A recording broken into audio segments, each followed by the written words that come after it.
about type of computer. Type of the computer. ठीक है, मैंने आपको यानी कि साइज के आधार पे यानी कि वर्गीकरण किया है। साइज के आधार पर कंप्यूटर का वर्गीकरण, कंप्यूटर का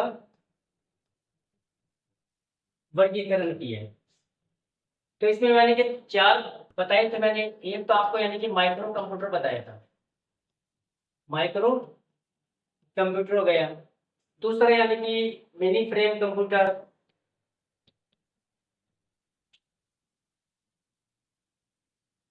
मिनी कंप्यूटर। और तीसरा आता है मेन फ्रेम,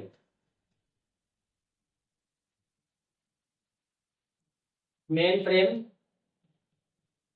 कंप्यूटर। और चौथा आता है सुपर कंप्यूटर।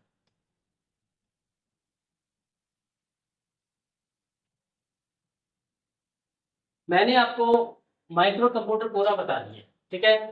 अब आगे बढ़ाते हुए दूसरा मिनी कंप्यूटर के बारे में मैं आपको बता देता हूँ। मिनी कंप्यूटर, जो मिनी कंप्यूटर है वो माइक्रो कंप्यूटर से थोड़ा बड़ा होता है, ठीक है। इसे मिनी फ्रेम कंप्यूटर भी बोलते हैं, इसे मिनी फ्रेम या मिड रेंज कंप्यूटर भी कहा जाता है, ठीक है। मिनी कंप्यूटर को मिनी फ्रेम कंप्यूटर या मिड रेंज कंप्यूटर भी कहा जाता है। इसमें यह जो यानी कि मिनी कंप्यूटर होता है ये माइक्रो कंप्यूटर से यानी कि गति में उच्च होता है, ठीक है। और इसकी कार्य क्षमता कुछ ज्यादा होती है। यह एक से ज्यादा यूजर, एक से ज्यादा यूजर तथा एक से अधिक प्रोसेसर का यूज करता है, प्रोसेसर का यूज करता है। दूसरी बात ये, ठीक है, ये होस्ट टर्मिनल पर काम करता है। यह होस्ट टर्मिनल तकनीक पर काम करता है, तकनीक पर काम करता है, ठीक। ये जो अपने जैसे यानी कि स्कूल है, कॉलेज है, या फिर यानी कि और अन्य कोई निजी कंपनियां वगैरह है उनमें ज्यादातर यूज होता है, ठीक है। इसकी जो स्पीड है, इसकी जो स्पीड है वो KIPS में मापी जाती है, में मापी जाती है, ठीक है। इसके जब उदाहरण बताते हैं तो उदाहरण में क्या आता है, उदाहरण है, ठीक है, PDP-8। और उदाहरण में क्या आएगा, PDP-11। फिर आते हैं TI-990। फिर आता है वैक्स। ये इसके उदाहरण है, PDP, ठीक है, 8, PDP-11, ठीक है। अगर आपसे पूछ ले कि विश्व का पहला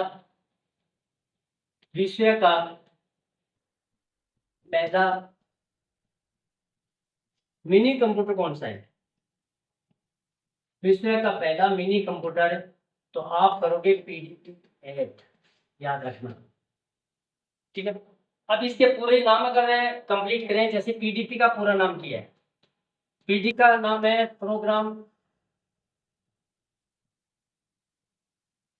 डाटा प्रोसेसर, डाटा प्रोसेसर, ये PDP का पूरा नाम है। अगर TI का पूरा नाम अगर पूछ ले तो आपको बताना है टेक्सास इंस्ट्रूमेंट, इंस्ट्रूमेंट, ठीक है। अगर आपसे पूछ ले वैक्स का पूरा नाम क्या है, वैक्स का, तो आप कहोगे virtual virtual address extension, address extension, extension. इस प्रकार से आपका ये हो गया। दोबारा देखो, मैंने साइज के आधार पे कंप्यूटर का वर्गीकरण किया है। तो साइज के आधार पे कंप्यूटर का वर्गीकरण mini micro computer, mini computer, main frame computer और सुपर कंप्यूटर 4 भागों में किया। अब मिनी कंप्यूटर के अंदर मैंने आपको माइक्रो कंप्यूटर तो मैंने पहली वाली क्लास में बता दिया। अगर आपको देखनी है तो आपको पहली वाली क्लास आपको देखनी पड़ेगी। अब मिनी कंप्यूटर के बारे में मैं आप बता रहा हूँ आपको। क्या मिनी कंप्यूटर को मिनी फ्रेम भी बोलते हैं, मिड रेंज कंप्यूटर भी बोलते हैं। एक से ज्यादा यूजर तथा एक से अधिक प्रोसेसर का यूज इसमें होता है। और यह होस्ट टेक्नोलॉजी तकनीक पर आधारित होती है। होस्ट टेक्नोलॉजी क्या होती है? जैसे एक मेन कंप्यूटर होता है, जैसे इसके इस पे जो ये है ना, ये कंप्यूटर जो है लगी हुई है, ये यानी कि ये जो लगा है ये तो यानी कि होस्ट में आ गया, ये तो होस्ट आ गया, ठीक है। और ये टर्मिनल हो गया ये सारे, ठीक है। एक पे यानी कि एक से यानी कई जुड़े होते हैं। इसकी जो स्पीड है वो KIPS में आपकी जाती है। ये PDP-8, PDP-11, TI 990 वैक्स, ये इस पे कुछ यानी कि क्या है, उदाहरण है। अब इसका का पहला मिनी कंप्यूटर अगर आपसे पूछ ले तो आप बताओगे PDP-8 है। PDP का पूरा नाम है प्रोग्राम्ड डाटा प्रोसेसर। TI का पूरा नाम है टेक्सास इंस्ट्रूमेंट। और वैक्स का पूरा नाम है वर्चुअल एड्रेस एक्सटेंशन, ठीक है। ये मैंने आपको यानी कि मिनी कंप्यूटर के बारे में बता दिया, ठीक है।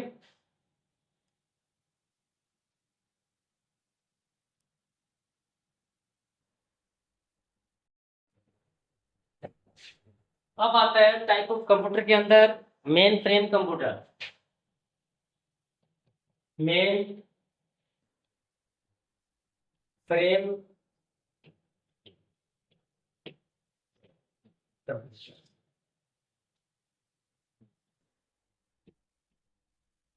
मेन फ्रेम कंप्यूटर के अंदर मल्टी यूजर, इसके यानी कि होता है मल्टी यूजर तथा इसकी संग्रह क्षमता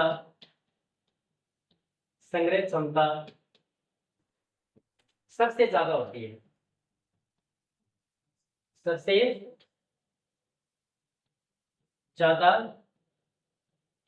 होती है। मल्टी यूजर तो इसमें यानी कि आती है, ठीक है ना। एक से ज्यादा यूजर इस पे काम कर सकते हैं। इसकी जो संग्रह क्षमता होती है सभी से यानी कि ज्यादा होती है। यही यानी कि इसका जो क्षेत्र होता है वो वृत्त होता है, या ऐसे कह सकते हैं इसका जो क्षेत्र होता है वो क्या होता है, वृत्त क्षेत्र होता है। इसकी जो गति है वो MIPS में मापी जाती है, यानी कि मिलियन इंस्ट्रक्शन पर सेकेंड। इसका जो पूरा नाम है MIPS का मिलियन इंस्ट्रक्शन पर सेकेंड। इसकी गति जो मेन फ्रेम कंप्यूटर की जो गति है वो MIPS में मापी जाती है। जैसे यानी कि उदाहरण के रूप में, जैसे मार्केट कंपनी अगर उदाहरण देखते हैं कहाँ पे यूज होता है, तो जो मार्केट कंपनी है ना,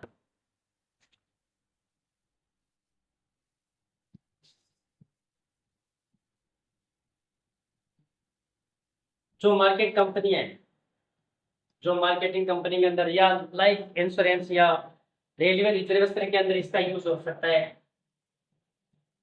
रेलवे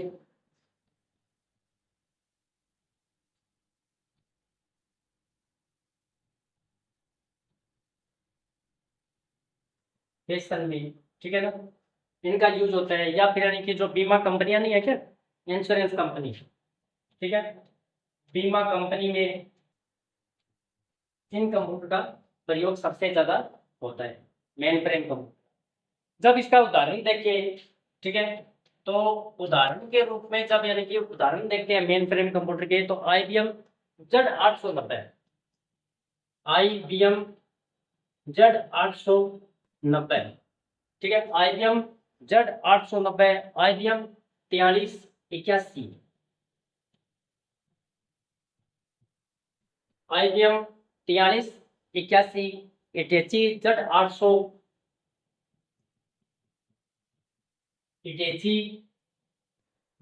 800, ये इसके उदाहरण है। ये जो दे रखे हैं ICL 39, ये इसके उदाहरण है ICL 39। फिर आता है IBM Z 15, IBM Z 15, ये इसका उदाहरण है IBM Z15। फिर आता है IBM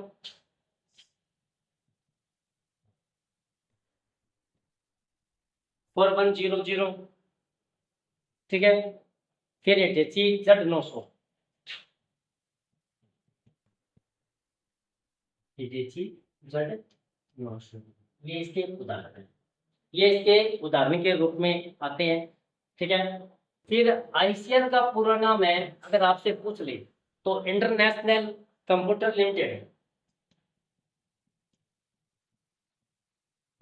इंटरनेशनल कंप्यूटर लिमिटेड, ये पूरा नाम है। ये आपका मेन फ्रेम कंप्यूटर के बारे में मैंने आपको मेन बात बता दी। दोबारा देखो, मेन फ्रेम कंप्यूटर ये मल्टी यूजर के रूप में काम करते हैं, ज्यादा से ज्यादा यूजर्स में काम करते हैं, ज्यादा प्रोसेसर होते हैं, इसकी कार्य जो संग्रह क्षमता होती है वो सबसे ज्यादा होती है। ठीक है, इसका क्षेत्र थोड़ा बड़ा होता है, इसकी गति है वो MIPS में मापी जाती है। MIPS का पूरा नाम है मिलियन इंस्ट्रक्शन पर सेकंड। उदाहरण, ठीक है, मार्केटिंग कंपनियां हैं जो सबसे ज्यादा इसका यूज करती है, रेलवे रिजर्वेशन में सबसे ज्यादा इसका उपयोग होता है, बीमा कंपनी में सबसे ज्यादा इसका उपयोग होता है। उदाहरण के लिए IBM Z890 इसका उदाहरण है, IBM 4381 इसका उदाहरण है, हिटेची Z800 इसका उदाहरण है, हिटेची Z900 इसका उदाहरण है, IBM 4100 इसका उदाहरण है, IBM Z15 इसका उदाहरण है, ICL 39 इसका उदाहरण है। अब IBM का तो पूरा नाम है इंटरनेशनल बिजनेस मशीन, ये तो सभी को पता है। अगर नहीं है तो मैं एक बार लिख देता हूँ, IBM का पूरा नाम और लिख देता हूँ, IBM इंटरनेशनल बिजनेस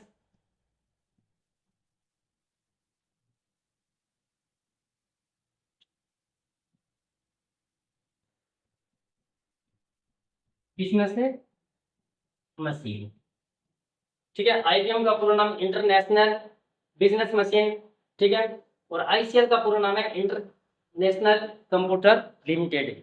ठीक है, इंटरनेशनल कंप्यूटर लिमिटेड, ये मैंने आपको मेन फ्रेम कंप्यूटर बता दिया है। ठीक है, और कल मैं आपको यानी कि सुपर कंप्यूटर के बारे में बताऊंगा। इस प्रकार हमारी क्लास देखने के लिए हमें सब्सक्राइब करें, फॉलो करें, लाइक करें, कमेंट करें। धन्यवाद।